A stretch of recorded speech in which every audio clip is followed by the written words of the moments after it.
banyak orang saudara-saudara kita menuduh kita dengan Wahabi, ya. Maka mungkin mereka tidak tahu siapa Syekh Muhammad bin Abdul Wahab rahimahullah taala. Apalagi banyak orang-orang Syiah yang menyebarkan isu bahwasanya Wahabi mengkafirkan kaum muslimin, Wahabi ya suka menumpahkan darah kaum muslimin, ya. Dan macam-macam tuduhan. Wahabi mengharamkan ziarah kubur, Wahabi mengharamkan salawat kepada Nabi sallallahu alaihi wasallam, tuduhan yang dihembuskan. Kemudian tuduhan-tuduhan tersebut disambut oleh sebagian saudara-saudara kita. Akhirnya semakin besar tuduhan tersebut. Dan ini semua adalah tuduhan tidak benar. Kita mengatakan kenyataan mendustakan itu semua.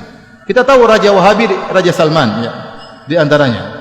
Hafizahullah ta'ala. Hari ini saya baru dapat kabar dia menyuruh seorang wartawan diberhentikan dari pekerjaannya dan koran dipermasalahkan, dikasuskan. Kenapa? Karena wartawan tersebut memuji dia berlebihan.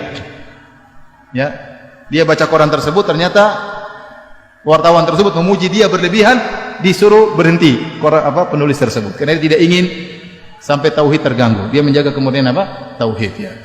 Adapun menuduh bahwasanya kaum Wahabi suka mengkafirkan, maka itu tidak benar. Dibantah oleh Syekh Muhammad bin Abdul Wahab rahimahullahu taala, ya.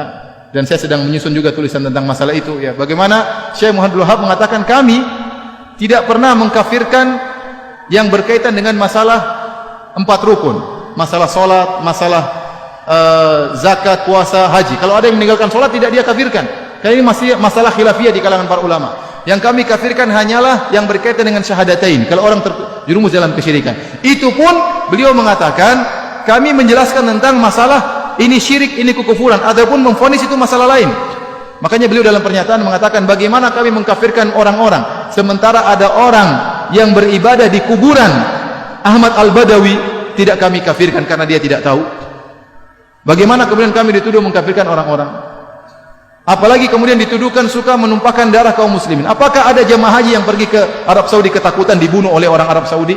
Bukankah Saudi itu sarangnya Wahabi? Semua penduduk Saudi rata-rata Wahabi. Apakah ada jemaah haji yang ketakutan kalau ketemu orang Arab Saudi? Ya, yang akan dirampas hartanya, akan dibunuh? Enggak ada, itu omong kosong. Atau kalau Arab Saudi memberi bantuan gratisan banyak, pelayanan. Ya. Bahkan Raja Salman kalau sudah memberikan bantuan, sebelumnya Raja Malik Abdullah, kalau sudah beri bantuan kemana saja, Suriah dibantu luar biasa, jutaan orang Suriah dibantu di Arab Saudi. Ya. Kemudian bantuan terhadap Palestina, kumpulin duit langsung entah berapa triliun langsung dikirim ke Palestina. Bantuan yang ini tidak jarang diekspos. Di tanah air kita juga banyak bantuan. Ya. Banyak masjid-masjid dibangun. Ya. Sering yang membangun masjid tidak tanya-tanya apakah masjidnya itu orangnya tahlilan atau tidak. Tidak ada pertanyaan. Pokoknya butuh masjid bangun. Betapa banyak orang bangun masjid. Tidak ditanya mauludan atau tahlilan, tidak, bangun masjid. Betapa banyak pondok-pondok dibantu. Ya. Ya. Kemudian juga ya Suriah, Yaman dibantu. Secara madhab kalau kita bicara akidah ada perbedaan. Ya. Kita tahu Yaman bukan Wahabi, kita tahu Suriah bukan juga Wahabi, Palestina juga bukan Wahabi, tapi dibantu sama raja-raja Wahabi. Kemanusiaan mereka tinggi. Maka maksud saya seorang jangan menuduh yang tidak-tidak. Kalau dia menuduh bahwasanya Syekh Muhammad bin Wahab melarang untuk ziarah kubur, tidak benar. Kita suruh ziarah kubur, yang tidak boleh kalau minta kepada penghuni kubur. Ya. Dilarang bersolawat. Saya bilang kita tiap hari bersolawat. Allahumma sholli ala Muhammad sallallahu alaihi wasallam. Berulang-ulang dalam ceramah kita bersolawat. Ya. Yang dilarang mungkin solawat yang mengandung mana-mana kesyirikan, itu yang dilarang. Adapun kalau solawat yang sunnah silakan. Ya. Oleh karenanya seorang berhati-hati tatkala memberi tuduhan yang tidak-tidak, ya, karena termakan dengan provokasi sebagian orang. Kalau dia nuduh Syekh Muhammad bin Wahab dengan tuduhan yang tidak-tidak, ingat dia akan disidang oleh Allah pada hari kiamat. Kita kalau nuduh orang tidak benar, kita akan disidang berhadapan dengan Syekh Muhammad bin Abdul Wahab, dan hati-hati jangan-jangan pahala kita diambil oleh beliau seluruhnya. Karena kita tuduh dia dengan tuduhan yang tidak-tidak. Ya, ini bahaya, hati-hati. Maka seorang tatkala berbicara hendaknya dia berpikir sebelum mengucapkan apa yang dia ucapkan.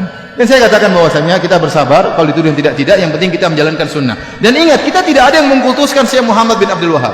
Syekh Muhammad bin Abdul Wahab rahimahullah hanyalah seorang ulama yang bermadzhab Hambali. Jadi bisa salah bisa benar. Kalau salah kita tolak, kalau benar kita ambil. Dia sebagaimana ulama-ulama yang lain, bisa salah bisa benar. Makanya dalam kajian-kajian kita juga Hampir tidak pernah kita bilang berkata Wahabi, berkata Muhammad bin Wahab, tidak pernah. Saya yang sampaikan dari apa saya ucapkan. Perkataan Syekh Muhammad bin Wahab tidak ada saya ucapkan, tidak ada saya nukilkan.